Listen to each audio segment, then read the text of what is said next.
of Kenya and Commander-in-Chief of the Defense Forces, our distinguished taxpayers, good morning. Your Excellency, we are here once more to engage our serious partners in national development and turning around the economy of this country. We want to thank you, sir, since your historic swearing in, you have led by example to the rest of us who are privileged to assist you in the management of the affairs of this country, that entrepreneurship, investment, manufacturing, and general business is the way to go to turn around our economy for the benefit of our people. I want to confirm to the taxpayers here today and all entrepreneurs, investors, manufacturers, and all those engaged in one way or another in doing business in our beautiful country, that our President has given a policy direction to all of us who serve under him, that our work as public officials is to support and facilitate business. And that policy direction has trickled down that public officials have no business standing in the way of business, being a hindrance, creating roadblocks. Their work is to support and facilitate business. And shortly, in a few months, when we complete the process of public sector reforms in terms of telling our public officials of their new role in the Ruto administration, there will be no bureaucracy and red tape in matters, business and investment.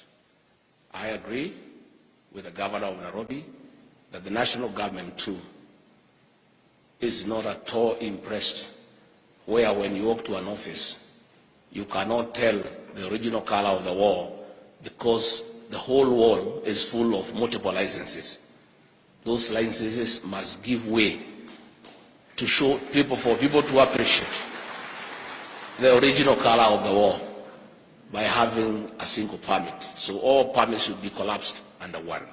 Finally, Your Excellency, as you ask the people of Kenya to pay taxes, as you mobilize the people of Kenya to accept their responsibility to pay taxes, those of us under you will also help you to make sure that those charged with the responsibility of collecting revenue do not criminalize tax payment. The taxpayers are our partners, and we continue to urge KRA to collect tax with dignity by respecting the taxpayer, and where there are challenges, let us continuously engage the taxpayers. The taxpayers are good people, and where they have challenges, through a continuous engagement process, we can always find out why there are challenges, surmount the challenges, and make sure that we collect more revenue for our beautiful country. And I want to confirm once more, I was in a meeting this morning with the Kenya Association of Manufacturers, and we are noting that the new administration is keeping time in all our meetings. I want to confirm that the President of the Republic of Kenya is leading by example. The problem with this country is one of leadership. Has given instructions to all of us that he will not allow any public official, starting with the Deputy President, going downwards, to keep the people of Kenya, investors, waiting for them even for 10 minutes because they have work to do.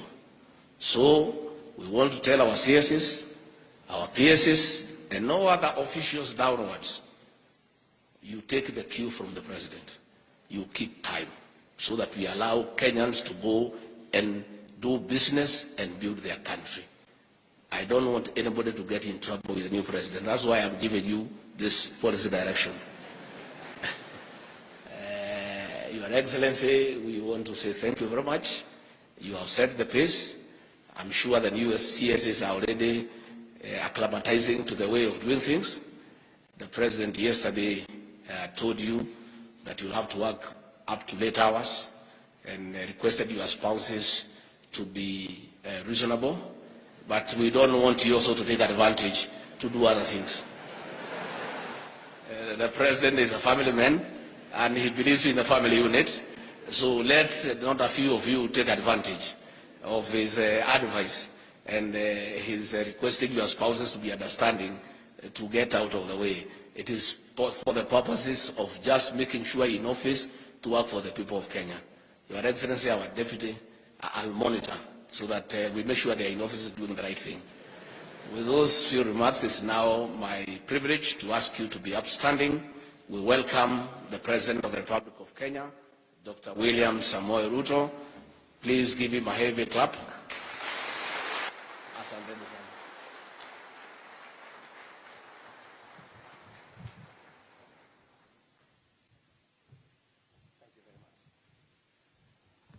Thank you very much, Mr. Deputy President.